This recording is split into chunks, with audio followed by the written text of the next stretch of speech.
बस मुझे कहा गया था पटाखे ले आओ। अब कहाँ है वो वीडियो? मोबाइल के साथ वो वीडियो भी ले गया अनिकेत। ये अनिकेत कहाँ मिला था तुम्हें? वो किसी ने मिलाया था मुझे। किसने?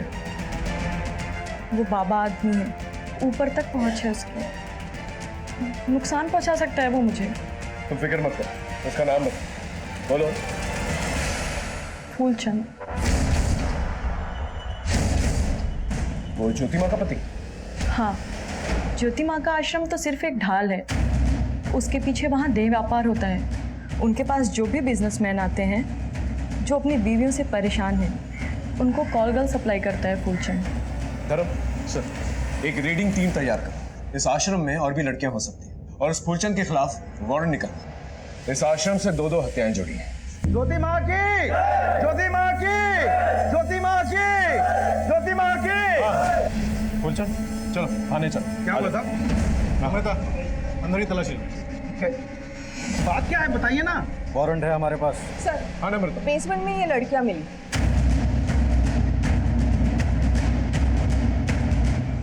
सबको साथ में लेके चलो। चलो।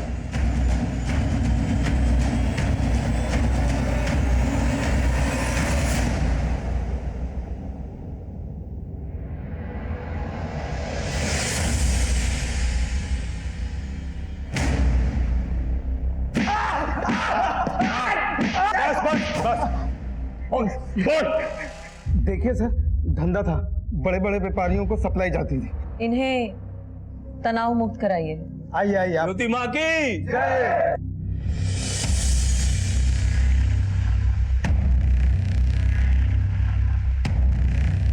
नहीं सर, मर्डर नहीं किया हमने, आज तक किसी को हाथ भी नहीं लगाया। अनिकेत मिश्रा की मर्डर की रात को उसके घर के आसपास क्या कर रहा था मैं उसके घर कभी नहीं गया सर, वही मिलने आता था, फिर हम लोगों की दोस्ती हो गई। फिर मैंने पूछा शौक है क्या, तो बोला चलेगा। मैंने तृप्ति को भेज दिया, बात जम गई, मगर मैं घर कभी नहीं गया सर। नहीं गया तो नहीं गया। अच्छा तो फिर ये कौन है? मैं ये नहीं हूँ, मैं तो उस दिन वहां था ही नहीं। उस दिन तो जगराता था, आप चाहो तो चेक कर लो, लोकल केबल ऑपरेटर ने टेलीकास्ट भी किया था। ये सोमेश शर्मा का और तेरा क्या चक्कर है? वो कंगाल आदमी, मेरा मतलब सर उसका तो धंधा खत्म हो गया था। और 6 अनुष्ठान करके 6 लाख रुपए लिए थे ना उससे। हाँ, ये भक्तों को मौत की धमकी क्यों देते तुम लोग? अब लोग ऐसे मानते कहाँ हैं? कि रिमांड लो। सर आपको लगता है सच बोल रहा है? बहुत पुराना चावल है, इसकी बातों पर विश्वास नहीं किया जा सकता। पैसों के लिए किसी भी हद तक जा सकता है। इसके स्टेटमेंट को क्रॉस चेक करो। जिस तरह से तृप्ति ने फूलचंद के खिलाफ गवाही दी, उसी तरह से ज्योति माँ के खिलाफ कोई गवाह चाहिए नजर। बाकी भक्तों को तो प्रकोप का डर, लेकिन उषा और वीरा ने काफी नुकसान झेला। ज्योति माँ से नफरत भी है वो, लेकिन उन्होंने भी थाने में ज्योति माँ के खिलाफ कोई गवाही नहीं दी। सर, फुलचंद का स्टेटमेंट वेरीफाई किया है। उस रात वाकई में आश्रम में जगराता था। एक काम करो, पीसीआर को टीना की मौत की खबर किसने दी थी ये पता करो, शायद हमें कोई क्लू मिल जाए। Right sir. चलो चलो। मैं और मेरी टीम 2 नाव पे सवार थे, टीना और अनिकेत, और दोनों ही केसेस में दस्तकों का अंबार था, लेकिन फिर भी किसी ने कुछ नहीं सुना था। हमारी इन्वेस्टिगेशन के दौरान एक बात हमारे सामने आई जिसे सुनकर आप भी हैरान हो जाएंगे। मुझे लगता है अनिकेत के मर्डर के पीछे वो एमएमएस है। वो किसी का तो एमएमएस बना रहा था जिसे वो ब्लैकमेल करना चाहता था, और उसी वजह से उसकी हत्या हो गई। वो वीडियो उसके फोन में था जो मर्डरर ने उसे मारकर मिटा दिया। मिटाने वाले ने मोबाइल में से सारा डेटा इरेज कर दिया सर, ताकि सबूत ही ना बचे। सोचने वाली बात यह है कि वो किसका एमएमएस बना रहा था, और दूसरी तरफ सोमेश और वीरा के बीच में तनाव चल रहा था, और दोनों ही केसेस में ज्योति मां कॉमन है। धर्म, ये पजल सॉल्व होने की कगार पे है। सर हेलो, क्या?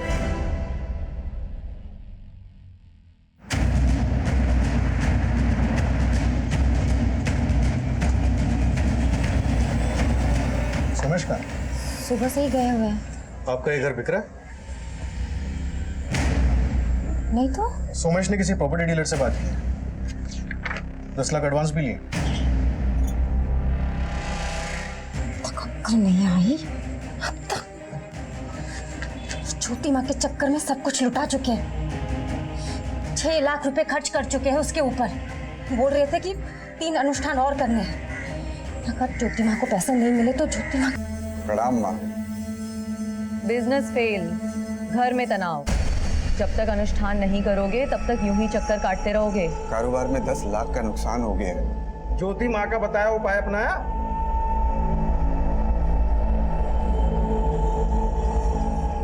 जी नहीं। फिर जो हुआ है वो और होगा। ज्योति माँ की भविष्यवाणी याद है ना? मृत्यु मंडरा रही है तुम्हारे घर पे। जो अनुष्ठान बताया है उसे करो, नहीं तो मृत्यु निश्चित है। मैं करता हूँ। त्रिकाल रक्षा करे। 2 बेटियां हैं ना, 4 साल की और 10 साल की। जी माँ। आओ बेटी, इधर आओ। आजा आजा, इधर आजा। हाँ, इधर से आ। जो कहा है वो करो, नहीं करोगे तो मरोगे। इधर आओ।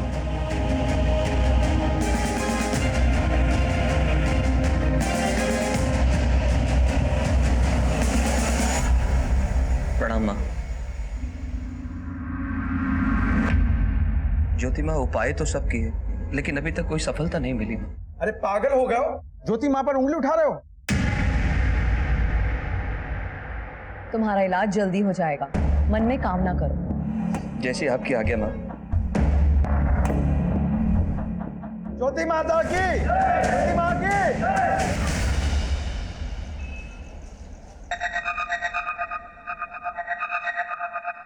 अनिकेत कॉफी।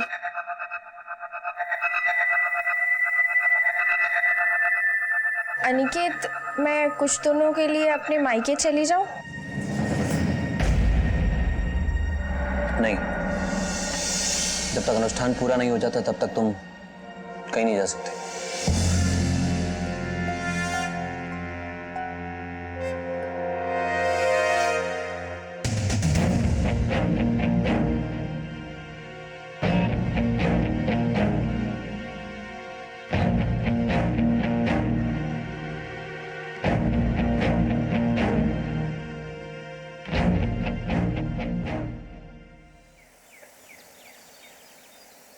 नीलम, बर्तन अच्छे से धोना। बिन्नी, बिन्नी, बिन्नी उठ जाओ। अरे स्कूल के लिए लेट हो रहा है बच्चा, जल्दी से उठ जाओ। अरे उठो, कितना सोती है लड़की। टीना कहाँ है? मुझे नहीं पता मम्मा। ठीक है, तुम जल्दी से रेडी हो जाओ, मैं देखती हूँ। टीना पता नहीं कहाँ चली गई सुबह सुबह। टीना, टीना, टीना।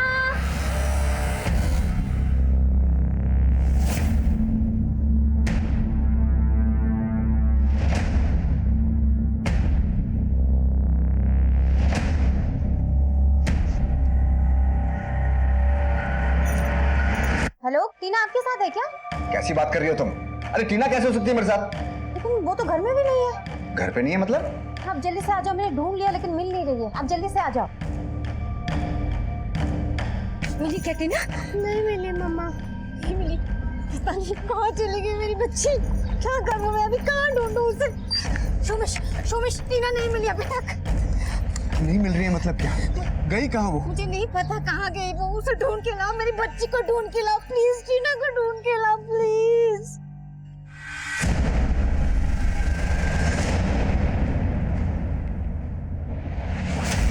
बदे, इसे लेके जाओ। और सर आपने तो खाया ही नहीं। नहीं, मेरा हो गया, लेके जाओ। Okay sir. सॉरी। आखिरी बार बच्ची को कब देखा? रात में सुला के उनके कमरे से निकली थी मैं। सुबह जब बिन्नी को उठाने गई कमरे में तो टीना नहीं थी। कितने बजे? 8 बजे। आप लोग सोते वक्त फ्रंट डोर लॉक करके नहीं सोते? करते हैं सर, लेकिन मेड अखबार वाला दूध वाला आते सुबह तो खोल देते। आपको किसी पे कोई शक? किसी ने कोई दुश्मनी निकाली हो या फिर? जी ऐसा तो कोई नहीं है। आप कहाँ थे जब बच्ची गायब हुई थी? सब मैं फैक्ट्री पे गया था कुछ काम से। इतनी सुबह? जी एक पार्टी के साथ कुछ डील करना था। ठीक है, आप अपनी कंप्लेन रजिस्टर करवा दीजिए, हम अपनी कार्रवाई शुरू करते हैं। धर्म, टेक चार्ज। सर आइए।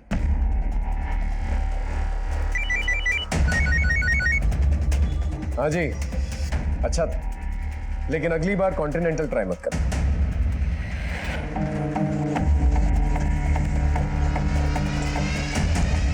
साहब मैं 8:30 बजे आ जाती हूँ। तुमने कहीं टीना को आते जाते देखा?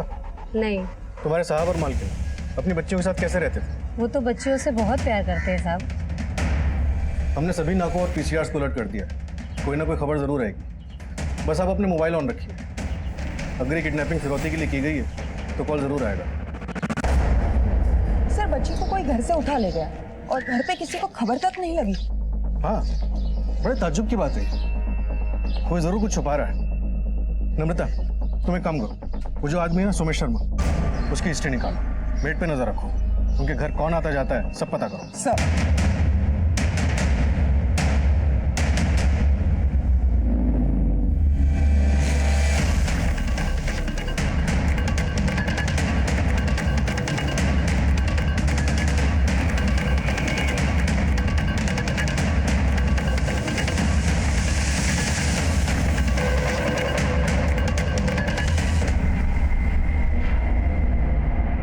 बॉडी को निकलवा।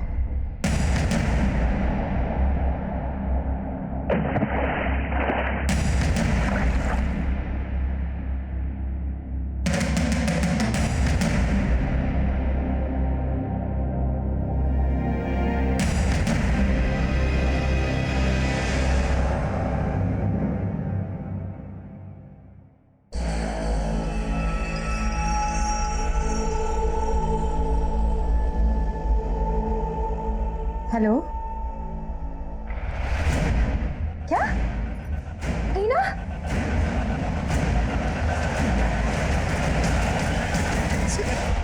टीना, टीना, टीना, टीना मेरी बच्ची को क्या हो गया? टीना मेरी बच्ची, टीना, अरे बताओ उसको। लड़की इस एरिया में अकेले तो नहीं आई होगी, बहुत सुनसान एरिया है। कोई ना कोई उसे लेकर आया होगा। गर्दन पे स्ट्रैंगुलेशन मार्क्स है और मुंह के अंदर कपड़ा भी ठुसा हुआ है सर। इस पूरे एरिया को सर्च करवा, कोई ना कोई क्लू जरूर मिलेगा। सर, जैसा आजकल हो रहा है, कहीं किसी ने इस लड़की के साथ कोई गलत काम करके तो यहाँ नहीं डाल दिया? अभी फिलहाल कह नहीं सकते। क्या हो गया हमारे बच्चे? हाथ मत लगा तुम मुझे, हाथ मत लगा। ये सोमेश के बारे में कुछ पता चला क्या? कपड़ों का व्यापारी है सर। नॉर्थ इंडिया में इसके कपड़ों की सप्लाई थी। फिलहाल बिजनेस ठप है, काफी कर्जे में डूबा हुआ है। सोमेश जी, आपका घर इस जगह से 1-1.25 किलोमीटर दूर है। आप कभी इस एरिया में नहीं? नहीं साहब, हम लोग कभी इधर नहीं आए। सारी मुसीबत की जड़ यही है। उसको पता था मेरे बच्चे मरने वाली है, जादू टोने से मार दिया उसने। अब कलेजे में पड़ गई डंडक तुम्हारे। क्यों जाओ जाके बोलो ज्योति माँ को, उसका भविष्य वाले सच हो गया। अब किसको मारेगी वो, किसको खाएगी मुझे? ये ज्योति माँ का क्या चक्कर है? कुछ नहीं है साहब, बस मुझे कारोबार में बड़े झटके लगे थे साहब, बहुत नुकसान हो गया था। उसी सिलसिले में उनसे जाके मिल आया था। उन्होंने मुझे कुछ विधि अनुष्ठान बताए थे, मगर सर वीरा को ये सब बिल्कुल पसंद नहीं है। लेकिन वीरा ने तो कहा कि ज्योति माँ ने आपकी बेटी की जान ली थी। नहीं साहब, उन्होंने तो खाली भविष्यवाणी की थी। कैसी भविष्यवाणी? उन्होंने कहा था साहब, मृत्यु मंडरा रही है तुम्हारे घर पे। 2 बेटियां हैं ना, 4 साल की और 10 साल की। जो अनुष्ठान बताया है उसे करो, नहीं तो मृत्यु निश्चित है। क्या उपाय बता दो? साहब उन्होंने 2 लाख रुपए का हवन करने को कहा था, मैं नहीं कर पाया, मैं नहीं बचा पाया अपनी बच्ची को साहब। ये ज्योति माँ कहाँ रहती है? यही सदर बाजार में उनका आश्रम है साहब।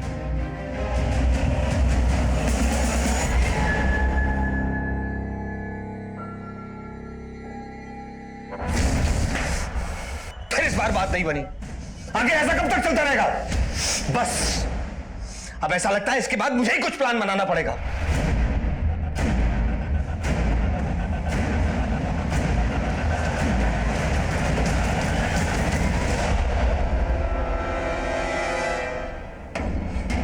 नमस्कार ज्योति, आपसे एक केस के सिलसिले में बात करनी थी।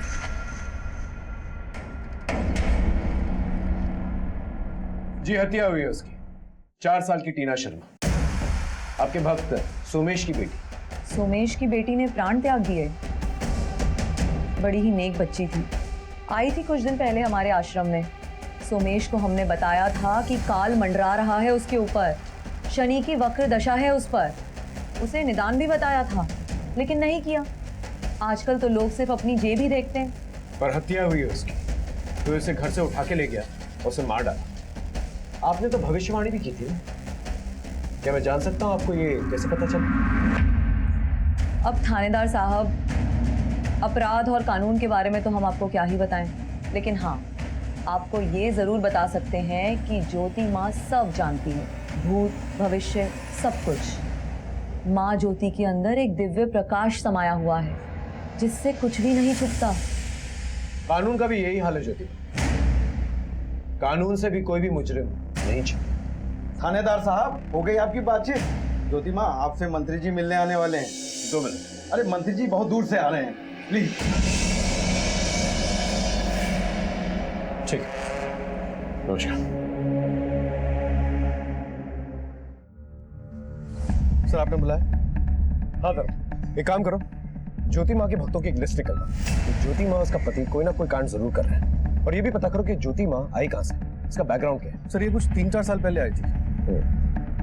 सोमेश और उसकी वाइफ के बीच में ज्योति माँ की वजह से अनबन चलती रहती है। सोमेश ज्योति माँ का बहुत बड़ा भक्त है, और उसी के घर में उसकी बेटी गायब होती है और उसकी हत्या कर दी जाती है। हमने एक एंगल तो टटोल लिया है, लेकिन बाकी एंगल टटोलना बाकी है। एक काम करो, सोमेश शर्मा और वीरा शर्मा के कॉल डिटेल्स निकल। शायद इस किडनैपिंग और मर्डर के पीछे कोई पर्सनल एंगल भी हो सकता है। Right sir. भारतीय कानून बिल्कुल लॉजिक पर चलता है। उसके लिए 2 और 2 4 होते हैं, 5 नहीं। अब जरा आप ही सोच कर देखिए, एक बच्ची की मौत हो जाती है, सारे गवाह, सारे सबूत हत्या की तरफ इशारा करते हैं, लेकिन फिर हमें यह सुनने में आता है कि किसी ने इसकी भविष्यवाणी की थी। जो अनुष्ठान बताया है उसे करो, नहीं तो मृत्यु निश्चित है। ज्योति माँ सब जानती है, भूत भविष्य सब कुछ। कहां जाता है तर्क, कहां जाता है लॉजिक? हर अपराध के पीछे एक दस्तक होती है। हम पुलिस वाले उस दस्तक को ढूंढकर असली मुजरिम तक पहुंचते हैं। सोमेश और वीरा के घर में जो कांड हुआ था, किसी ना किसी ने वो दस्तक जरूर सुनी होगी। लेकिन फिलहाल मैं आपको एक और बात बता देता हूं कि कहीं और एक जोरदार अपराध की दस्तक हो रही थी, जो इस खेल में हलचल पैदा करने वाली थी।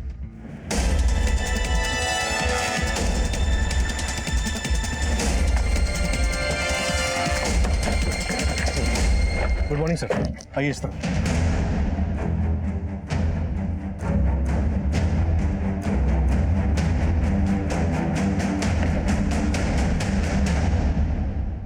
अगर इस एरिया में कोई सीसीटीवी कैमरा है तो चेक कर, शायद हमें कोई क्लू मिल जाए। सर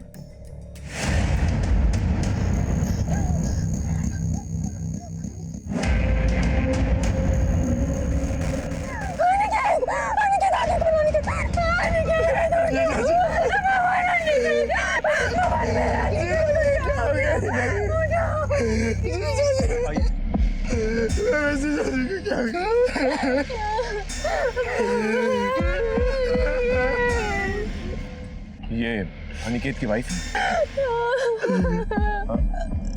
जी सर। और आप? मैं इनका ब्रदर इन लॉ। यहीं आसपास रहता है? जी नहीं सर, जीजा जी नौरंग नगर रहते हैं और मैं शास्त्री नगर। दीदी का कॉल आया तो भागा चला आया। आखिरी बार कब बात हुई थी आपकी? कल रात को वो बहुत परेशान थे, उन्होंने डिनर भी नहीं किया, किसी से फोन पर बात की और निकल गए। अरे सर हो जाएगा, मैं आपसे मिलकर बात करता हूँ ना बाकी की। अनिकेत, इतनी रात को कहाँ जा रहे हो? क्लाइंट से जरूरी काम है, मिलने जाना है। अच्छा सुनो,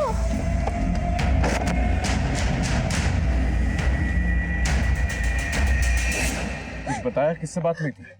नहीं सर। क्या हुआ भुवन? साहब साहब साहब साहब क्या हो गया साहब? आप? साहब मैं अनिकेत साहब का पीए राज हूँ। क्या काम करते थे? बिल्डिंग बनाने का काम था साहब। बिजनेस में किसी के साथ कोई अनबन थी? नहीं सर, सब ठीक ठाक चल रहा था।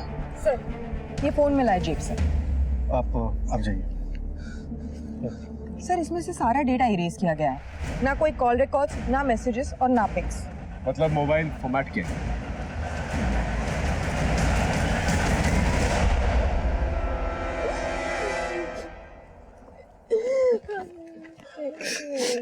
आपके पति ज्योति माँ के भक्त हैं? हाँ सर, वो ज्योति माँ को बहुत मानते थे सर। उन्होंने मुझे कभी कुछ बताया नहीं, लेकिन सर वो कुछ दिनों से बहुत परेशान थे। Thank you. इस अनिकेत मिश्रा के सारे कॉल डिटेल्स चाहिए मुझे। ज्योति माँ और उसका आश्रम, कुछ तो बड़ा खेल चल रहा है शहर। पहले सुमेश की बेटी टीना, और अब ये महज इत्तेफाक तो नहीं हो सकता, कोई ना कोई कनेक्शन जरूर है। सर जैसे आपने कहा था, हमने मर्डर स्पॉट के पास की सारी सीसीटीवी फुटेज निकाले। उसमें हमें ये मिला है जो उस रात मर्डर वाले स्पॉट के पास वाली जगह से जा रहा था। सर ज्योति माँ का पति फूलचंद, उसके सर की पगड़ी, और वो भी ऐसे ही लंगड़ा के चलता है। आप लोगों में से कोई जानता है इसे? नहीं सर। नहीं सर।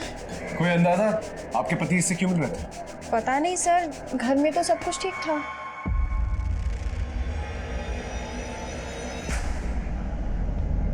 मम्मी, पापा उस रात टीना को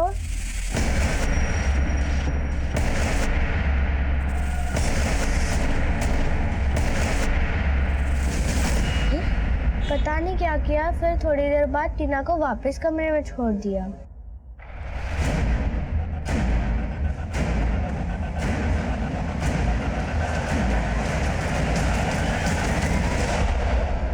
बिजनेस में सब सही था? जी सर। तुम कंपनी के अकाउंट्स भी देखते हो? जी। हाल फिलहाल में कोई लेन देन? वो तो सब चलता ही रहता सर। वो क्या है ना कि शहर में बहुत सारे प्रोजेक्ट चल रहे हैं अपने, और सारा लेन देन सर का एकदम ट्रांसपेरेंट था, चेक से लेन देन था सारा। ये ज्योति माँ का क्या चक्कर है? वो तो उनका पर्सनल मामला है सर। वही तो पूछ रहा हूँ, इस पर्सनल मामले के बारे में तुम कितना जानते हो? नहीं सर, हाँ बस 2 ट्रांजेक्शन मुझे बहुत अजीब लगे। 3 महीने पहले उन्होंने 5 लाख कैश निकलवाए, और फिर पिछले हफ्ते उन्होंने 1 लाख फिर कैश निकलवाए। सर घर के खर्चे के लिए मेरा खुद का अकाउंट है। अनिकेत मुझे कभी हाथ में कैश नहीं देते थे। आप गवर्नमेंट जॉब करते हैं? जी सर। कब से? 3 महीने हो गए सर ज्वाइन किए हुए। इससे पहले क्या किया करते थे? इसके पहले सर अनएम्प्लॉयड था। ग्रेजुएशन के बाद गवर्नमेंट जॉब के लिए अप्लाई कर रहा था। 6 साल हो गए सर, अब जाके नौकरी लगी। खर्चा कैसे चलता है तुम्हारा? माँ बाप तो है नहीं, अनिकेत पैसे वगैरह देता था? देखो सच सच बता दो, बाद में अगर कुछ पता चला ना तो सीधा अंदर जाओगे। एक्चुअली सर गवर्नमेंट जॉब के लिए अप्लाई किया था तो रिटर्न में हो गया था सर। दलाल 5 लाख रुपए मांग रहा था, चीजू ने हेल्प करी थी सर। और पिछले हफ्ते जो 1 लाख रुपए दिए थे उसका क्या? 1 लाख रुपए? जी नहीं सर, जीजू ने मुझे वो पैसे नहीं दिए। भक्तजनों, दैवी शक्ति के आगे सब बेकार है। आज मैं आप सबको एक बात बताना चाहती हूँ। सोमेश और अनिकेत दो गई। जालसाजी का इल्जाम है आप पर, भोले भाले भक्तों को लूटने का और बरगलाने का। सोमेश शर्मा की बीवी वीरा ने आपके खिलाफ FIR दर्ज कराया। चलिए थाने लेके चलो।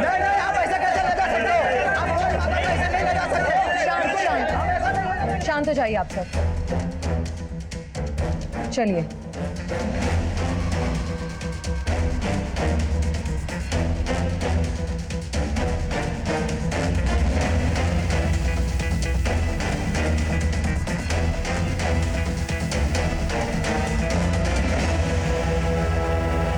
कैसा धोखा, कैसा फरेब, सब धर्म कर्म का मामला है। कोई जबरदस्ती नहीं है, और हत्या का तो सवाल ही नहीं उठता। ये सब बेकार की बातें हैं। मारने की धमकी नहीं दी थी आपने? हमारे भक्तों के साथ जो कुछ भी दुर्घटना हुई है सब ईश्वर के प्रकोप से हुई है, और अनुष्ठान ना करवाने का नतीजा है ये सब। और आश्रम में जो लड़कियों का धंधा चलता है, तुम्हारा पति उनकी दलाली करता है ना? ज्योति माँ को इसकी कोई खबर नहीं है। आश्रम तुम्हारे नाम से है ना? ज्योति माँ को इसकी भी कोई खबर नहीं है। हम करवा देते हैं। ये रहे तहसीलदार के दफ्तर के कुछ कागज, 1280 शांति नगर आपके नाम से। क्या चलता है वहां पर? ज्योति माँ को इसकी कोई खबर नहीं है। इनकी रिमांड लो, सब खबर हो जाएगी, साथ में हत्या के भी क्लूज मिल जाएंगे। ये कैसी बात कर रहे हो थानेदार साहब? आप ज्योति माँ के साथ ऐसा नहीं कर सकते। ईश्वर का प्रकोप होगा तुम सबके ऊपर। सर उषा और अनिकेत को बेटे की चाहत। ज्योति माँ से पहले वो लोग डॉक्टर से भी मिले थे। ये उषा की रिपोर्ट्स। 3 अबॉर्शन? हाँ सर, 2 सालों में 3 बार अबॉर्शंस। और सर ये अनिकेत की reports. Aniket Mishra excessive x chromosome, यानी लड़कियां ही पैदा हो सकती। इस रिपोर्ट से तो क्लियर हो जाता है कि लड़कियों की जांच के बाद ही अबॉर्शन करवाया गया था। ये किसके बच्चों के अबॉर्शंस हो रहे हैं? मेरे। अनिकेत की 3 साल पुरानी medical report, excessive x chromosome, यानी लड़के पैदा ही नहीं हो सकते। 3 अबॉर्शंस हुए। क्या चल रहा था? देखो, हम तहकीकात करेंगे ना तो बहुत कुछ खुल जाएगा। सर, अनिकेत को शुरू से बेटा ही चाहिए था। हमारी एक बेटी है। हर बार जांच के बाद लड़कियां ही आ रही थी, इसलिए हम बार बार अबॉर्शन करवा रहे थे। फिर इस बार बात नहीं बनी। अनिकेत का दिमाग खराब हो गया था। एक दिन मेरा भाई भुवन घर आया और अनिकेत ने उसे बोला, देख भुवन, मुझे बेटा चाहिए कैसे भी। हाँ तो आईवीएफ से करवा लीजिए ना। ढिंडोरा नहीं पिटवाना मुझे समाज में। आईवीएफ से करवा लीजिए। वैसे एक तरीका है। तरीका? अगर तुम और उषा साथ दो तो तुम दोनों मिलके मुझे बेटा दे दो। तुम्हारा दिमाग खराब हो गया है क्या? इतनी घटिया और नीच बात तुमने सोची कैसे? उस बात को लेकर भुवन ने हमारे घर आना जाना बंद कर दिया था। फिर भुवन को नौकरी के लिए पैसों की जरूरत पड़ी, इसलिए मैंने अनिकेत से बात की। सुनिए, भुवन को 5 लाख रुपए की जरूरत है। 5 लाख रुपए पता भी है तुम्हें कितना होता है? उसे गवर्नमेंट जॉब के लिए किसी दलाल को देने, प्लीज मदद कर दीजिए। मदद तो मैं कर दूंगा तुम्हारे भाई की, लेकिन बदले में तुम दोनों को मेरी मदद करनी होगी। मेरी जिंदगी का ख्वाब पूरा करना होगा। सरकारी नौकरी के लिए भुवन का ये आखिरी साल था। गवर्नमेंट जॉब के लिए भुवन मरे जा रहा था, डिप्रेशन की गोलियां खा रहा था। इस साल भी भुवन की जॉब नहीं लगती तो वो सुसाइड कर लेता, और अनिकेत भी मुझे छोड़ने की बात कर रहा था। और इसीलिए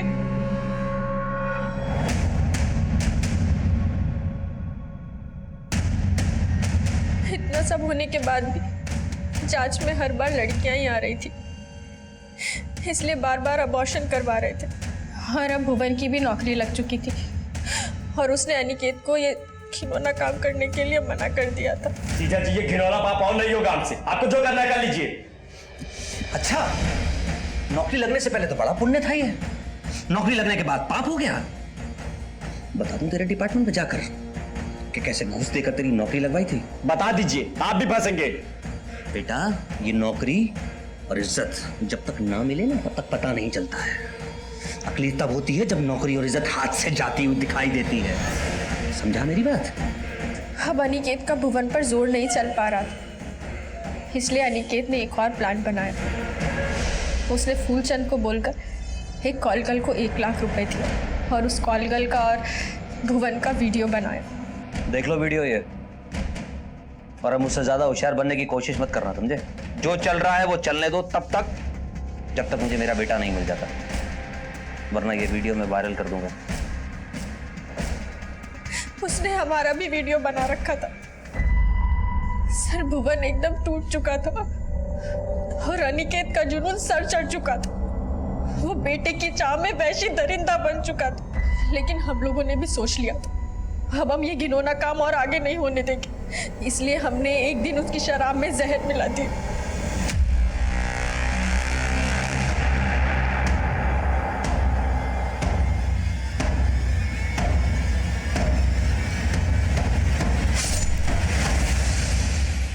प्लान के मुताबिक हमें फूलचंद को ही फंसाना था, क्योंकि ये सारे घिनौने आइडिया फूलचंद ही अनिकेत के दिमाग में डाल रहा था। इसलिए एक खाली शराब की बोतल और 2 गिलास भी हमने ही गाड़ी में रखे। इसीलिए भुवन जानबूझकर लंगड़ाते हुए सीसीटीवी कैमरे पर दिखाई दिया, ताकि सारा शक फूलचंद पर जाए। बहुत ही भयानक और घिनौनी दास्तां थी। उस डॉक्टर पे भी केस किया गया जिसने प्री नेटल सेक्स डिटर्मिनेशन का इलीगल काम किया था। एक केस सॉल्व हो चुका था, लेकिन अब भी दूसरा केस बाकी था। जब आपको कोई काम करना होता है तो आपके सर पे एक जुनून सा सवार हो जाता है। मेरे दिमाग में भी वही चल रहा था, और फिर एक दस्तक पकड़ में आई। हमें इंफॉर्मेशन मिली थी कि 8 अक्टूबर को वीरा को एक फोन आया था टीना की मौत के बारे में। हेलो, लेकिन फोन रिकॉर्ड्स के हिसाब से 8 अक्टूबर को 7 से 10 के बीच में वीरा को कोई फोन ही नहीं आया। फिर वीरा को कैसे पता चला कि टीना की बॉडी तालाब में थी? मैं कम इन सर? हाँ सर, टीना की लाश की खबर जिस नंबर से पीसीआर पे आई थी वो नंबर वीरा शर्मा का है।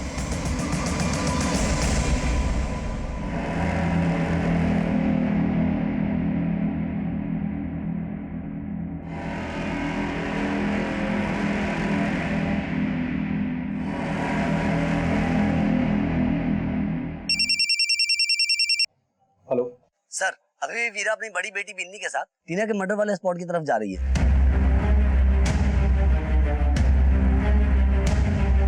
मम्मा बताओ ना किधर जा रहे हैं। हाँ बताते हैं। मम्मी बताओ ना किधर जा रहे हैं। तुझे टीना से मिलाने लेके जा रहे हैं। मम्मी क्या बोल रहे हो? छोड़ उसे, छोड़ बच्ची को।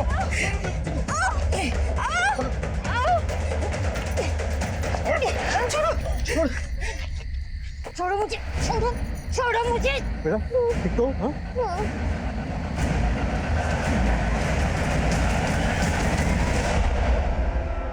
दिमाग खराब हो गया था इसका। मेरा ज्योति माँ ने बोला है कि अगर ये अनुष्ठान नहीं करवाया ना तो घर पे मौत मंडराएगी। हमारी बच्चियों में से किसी चुप की... करो, वो कुछ भी कहेंगे और तुम मान लोगे।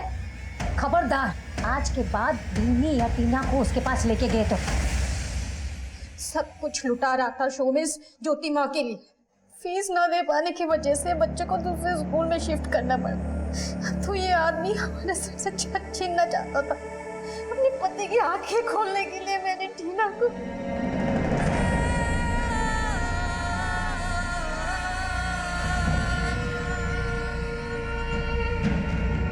इतनी बड़ी चोट दी, फिर भी वो नहीं सुधरे। इसलिए सोचा बिन्नी को मार के मैं अपने जीवन का भी अंत कर लूंगी। सोमेश की सोच का तो अंत नहीं हो सका, लेकिन तुम्हारे हाथों किसी निर्दोष की जान जरूर चली। किसी और को सबक सिखाने के चक्कर में तुम इतनी बड़ी गलती कर बैठे। अब प्रायश्चित जेल में कर।